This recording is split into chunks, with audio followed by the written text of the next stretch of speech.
You're listening to The Voluntary Life, where you can hear ideas for finding freedom in an unfree world. Visit thevoluntarylife.com to connect with the show and hear all past episodes. Here's your host, Jake. Hi everyone, it's Jake here. Welcome to The Voluntary Life, and welcome to the last episode of 2017. As it's the end of the year, and a lot of people are thinking about what they want to do for the year ahead, I thought it would be fun to do an episode about productivity. So this week I'm talking about a productivity technique known as mind maps. I've mentioned mind maps many times before in previous episodes, but I've never done an episode about them specifically. So in this episode, I thought I'd tell you more about how to do mind maps, what you can get out of them, and give some examples from my own use of mind maps. This technique is relevant for anyone involved in planning projects, be you an entrepreneur or anyone really. It's just a very useful technique. I find it a very useful technique for clarifying my thinking and for getting things out of my head. So mind mapping is a productivity tool, and it's a visual form of outlining. It's non-linear, unlike sort of regular kind of outlining. And it's a visual way of getting your thoughts on paper by connecting off additional ideas to your central subject in a kind of tree-like structure from the center. I'll put a link in the show notes to an example of a mind map so that you know what I'm talking about. But you start off with a subject in the middle of your paper, and you basically draw lines from that to additional sub-thoughts that are connected to your main subject, and then draw lines from those sub-thoughts onwards. And it's a way of getting these ideas out of your head and exploring all of the things that you are thinking about related to a subject. This is an idea that has been around for many, many years. There are some very old examples of things that look like mind maps, but it was popularized by a guy called Tony Buzan. He kind of claims to have invented the mind map, although I think he is more like somebody who popularized it. He's written a few books on the subject. I heard about it through David Allen, who wrote Getting Things Done, and he mentions it as a useful tool when talking about his own productivity ideas in his book, Getting Things Done. So it's not his idea, but he kind of recommends it as well. And that's how I got into doing mind maps. There are some guidelines about how you do a mind map. I don't follow these guidelines strictly, but just so that you know, the idea is supposedly that you start off with one word in the center of your page, only one word, and then you branch out radiating from the center. And the idea is to use lots of colors, different colors for different branches, and lots of pictures. And I never knew this, but one of the supposed rules about doing a mind map is that you're only supposed to use one word in each of the bubbles that you draw out from the center. I tend to break many of these rules, and often I use a mind map in a much looser way, just simply as a kind of outlining tool. So I recommend that you just experiment and see how you get on, and don't take the kind of rules too seriously. So what are some applications of mind mapping? Well, one thing I find mind mapping very helpful for is whenever I have a writing project of any kind. If I'm going to write an article or a book about something, or, for example, if I'm going to do something like this podcast, each time I do a podcast episode, I usually start with a mind map. And the mind map will start with me thinking of a general subject, in this case, mind maps, and then linking a number of lines from that subject to different aspects that I might want to cover. So, for example, when I originally drew the mind map for this episode, one of the branches that I drew from the central subject mind map was applications, and that's what I'm talking about now, is different applications of mind maps. Another branch was called rules, and that's what I just spoke about previously, was the different rules for creating a mind map. So that's the kind of thing that you do. You have a central idea, and then you branch off different sub-ideas from it.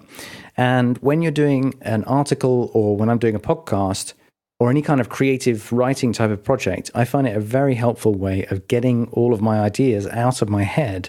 And I use mind maps more like an outlining tool when I'm using them in that way, just to get ideas out of my head and then rearrange ideas while I'm thinking of them so that I know what it is that I'm trying to say, and I can order my thoughts more easily. And I find a mind map is a very helpful way of ordering my thoughts. It's also a very useful tool if you're doing any project planning. If you have a new project, then typically any kind of project will have lots of different issues associated with it. For example, if there's a travel project, then you might have issues to do with booking your flights, your accommodation, organizing local currency, maybe sorting out visas. There's lots and lots of different issues associated with any particular travel trip, and doing a mind map helps you to get all those different issues out of your head and just organize them on paper or on a computer together in a way that helps you to get ready for that trip. And that's true of any kind of project. So whenever I'm planning a project, I tend to use a mind map as a starting point, and I also write notes in Evernote. And I have tasks, which I put in my task management app, Omnifocus. And I might even do some more detailed project planning using an app that creates process maps. But the whole process typically starts with a mind map, because I use a mind map to get stuff out of my head. And I really recommend them for that purpose. A third application that I think is really useful for a mind map is in getting an overview of the different areas of responsibility in your life. This is a particularly relevant thing to do at the end of the year when you're thinking about your goals for the year ahead and all the different aspects of your life. If you draw a mind map for areas of responsibility and have areas of responsibility in the middle of the page, and then branching off from that, the different areas of responsibility of your life, like, for example, your health, your finances, your relationship, your work, and so on, all of the different areas of life that are important to you. This is a really good way of looking within each of those areas of responsibility at what your big projects are at the moment and what things you're working towards. So you can kind of get an overview of your life as a whole. This is something I do every week when I'm doing a weekly review, is look at the mind map that I have for my areas of responsibility, and it helps me get a sense of where I'm at the moment. And I really recommend this as a very helpful way of using mind maps. In my areas of responsibility mind map, I also have some pictures. I use little icons for each of the areas of responsibility, and that helps me get a sort of visual picture of the different areas of my life in one map. And I organize it in such a way that I put all of the boring necessary stuff on one side of the mind map, stuff like finances and other things that I need to take responsibility for in my life but don't necessarily find to be fun. I put them on one side to sort of get an overview of those, and then I put all of the fun stuff on the other side of the map, things like my relationship and my friendships and other sort of areas of my life that I want to make sure I take care of and that I get a lot of joy from. So that's something that I think is a very helpful use of mind maps, and I really recommend trying that. So let's talk about tools for mind maps. The simplest tool is obviously a piece of paper and a pen. You can just draw a mind map, and it's a very fast way of getting things out of your head just by doing it on paper. But there are also many, many applications for mind mapping. I use an application called iThoughts, which runs on Mac and iOS. I've had this application for years. I know there are other ones out there, but this one works fine for me. And I've never really felt the need to upgrade or change my mind mapping tool. So I haven't really looked into the other software applications out there too deeply, but I know there are lots and lots of others out there, including lots and lots of free ones. So you can always start on paper, or if you want to use a tool, I would recommend trying a couple of applications and just finding one that you're happy with. Once you are using mind maps, if you do find them to be helpful and you do get into using them, then you may end up using them a lot. I use them on almost every project that I do. I do a mind map for pretty much every project, unless it's a really, really simple project where I know exactly what I'm doing. And if you do use mind maps a lot, then the next step to consider is automating the creation of mind maps for different aspects of your life. And you can automate both getting your ideas into mind maps and getting your mind maps out into other applications. So I'll tell you a little bit about some of the ways that you might want to think about doing that. I use various scripts to automate the creation of mind maps from my task management application. So I use an app called Omnifocus to manage all my projects and all the tasks associated with each project. And Omnifocus supports an export format called OPML, which is a universal format for mind maps. And by exporting all my projects in OPML format, what I'm able to do is automatically create a mind map for all of my projects. And I mentioned earlier on that I have a mind map for my areas of responsibility. Well, this is something that I actually create automatically each week from Omnifocus. So in Omnifocus, all my projects are organized by area of responsibility. So in other words, I have a folder for each of my areas of responsibility. There's a folder for health, there's a folder for finances, there's a folder for my relationship, and so forth. And within each of those folders, I have projects.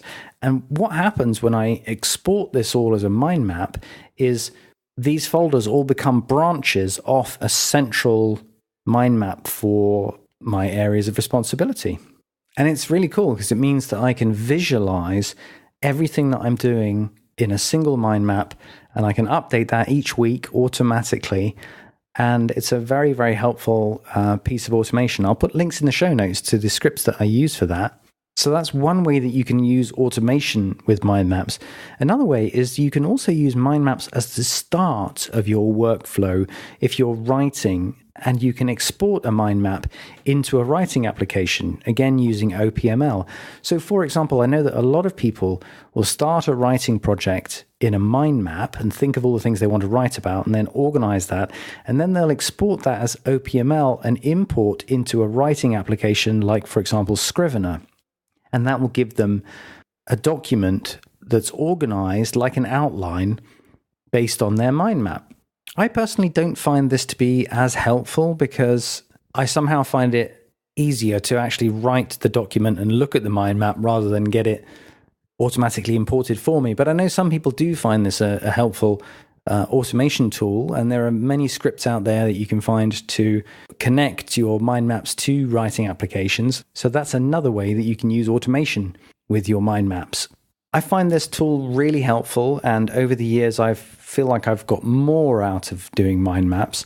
And there are some things that I want to try and improve on in my use of mind maps. I've read a lot about how using images and color in your mind maps can help inspire you and help clarify your thinking. I personally tend to use mind maps in a very rough and ready way, more like an outlining tool. And so I don't use color and images that much. But that's something that I think might be helpful for some of the mind maps that I use a lot or that I refer to a lot. So I'm thinking of investing more time and effort in my mind maps in future. And that's one way that I could improve on my own practice. And those are some thoughts for you to think about if you are using mind maps for going forward as well. Another aspect that I mentioned before is that according to the so-called rules of mind maps, the ideas that Tony Buzan put out in his books about mind maps, you're supposed to only use one word in each of the branches of your mind map to keep it very succinct. I don't do that. I tend to use a few words, and that's another thing that might be an interesting thing to explore in the future, is to try and make my mind maps a lot succincter. So that's something else that I'm thinking about in terms of improving my own practice. But I wanted to share this podcast with you just to give you an idea for another productivity tool to help you in terms of all of the projects that you might be thinking about for the year ahead and the goals that you may have, or even if you're puzzling over what your goals are and trying to get more focus in terms of thinking of what you want to do with the year ahead and what you're looking to achieve. Mind mapping can be a really useful tool to help you clarify your thinking. So I hope you find that helpful. I'd love to hear what you think. I hope you all had a lovely Christmas, and I wish you a happy new year for the year ahead. Thank you for listening to The Voluntary Life. If you like this podcast, please show your support by becoming a patron of The Voluntary Life on Patreon. Your support will help to grow and improve the show, and you'll get access to a treasure trove of rewards, including bonus episodes. Visit thevoluntarylife.com to learn more.